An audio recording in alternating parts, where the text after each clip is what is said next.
This topic chronic obstructive pulmonary disorder COPD।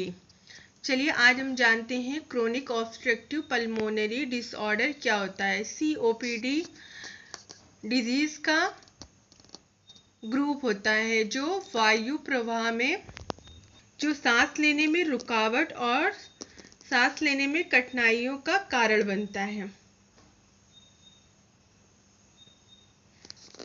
इम्फाइसीमा और chronic bronchitis इसके कुछ उदाहरण हैं। चलिए देखते हैं। COPD के अधिकांश रोगी जिनकी एज समथिंग 40 इयर्स होती है और ये धूम्रपान करते हैं यानी स्मोकिंग करते हैं। COPD में सिगरेट के धुएं, सिगार के धुएं, पाइप के धुएं और सेकेंड हैंड धुएं यानी कि कहीं पर कुछ जला के छोड़ दिया गया हो तो उसका भी धुएं के कारण हो सकता है। यदि व्यक्ति स्मोकिंग करता है तो उसको अस्थमा है तो उसे COPD होने की चांसेस बहुत ज़्यादा होते हैं। चलिए हम देखते हैं सिम्टम्स ऑफ COPD। COPD के सिम्टम्स समान रूप से तब डेवलप होते हैं जबकि फेफड़ों यानी कि लंग्स को बहुत अधिक नुकसान नहीं हो जाता और ये सामान्यतः समय के साथ खराब हो जाते हैं। विशेष रूप से जब व्यक्ति धूम्रपान करता है यानी स्मोकिंग करता है, COPD के निम्नलिखित संकेत और सिम्टम्स उत्पन्न कर सकता है। सिम्टम्स देखिए, shortness of breathing specially during physical activities. जी हाँ, सांस लेने में दिक्कत होगी जब वो फिजिकल एक्टिविटी यानी कोई काम करेगा। विजिंग, घरघराहट, चेस्ट टाइटनेस, सीने में जकड़न, chronic cough that produce clear white, yellow और ग्रीनिश म्यूकस स्प्यूटम। एक पुरानी खांसी जिसमें क्या क्या निकलेगा, खांसते वक्त येलो और ग्रीनिश म्यूकस।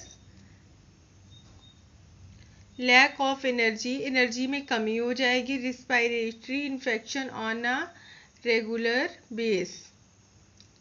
नियमित रूप से क्या होगा, जहाँ से हम सांस लेते हैं उसमें इन्फेक्शन हो जाएगा।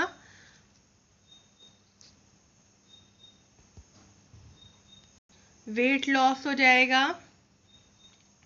चलिए अब हम डायग्नोसिस की तरफ चलते हैं। क्या है इसके डायग्नोसिस?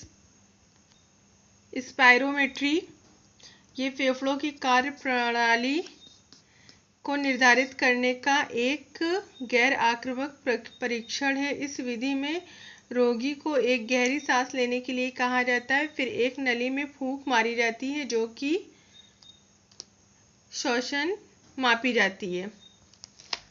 अब देखते हैं इसका इमेजिनरी टेस्ट। इमेजिनरी टेस्ट में जैसे हम एक्सरे, CT स्कैन, ये सारी चीज़ें करा सकते हैं। और आर्टियर ब्लड गैसेस, इसमें हम क्या करेंगे, इसमें हम धमनी रक्त गैस में कार्बन डाइऑक्साइड और रोगी के रक्त के अन्य महत्वपूर्ण मापदंडों को मापने के लिए धमनी से रक्त का नमूना लेंगे।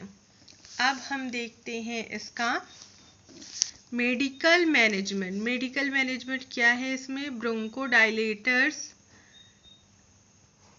Corticosteroid combination inhaler, antibiotic, roflumilast, pneumonia vaccine, pulmonary rehabilitation, oxygen therapy. अब हम देखते हैं इसका सर्जिकल मैनेजमेंट क्या है। Bullectomy, lungs vacuum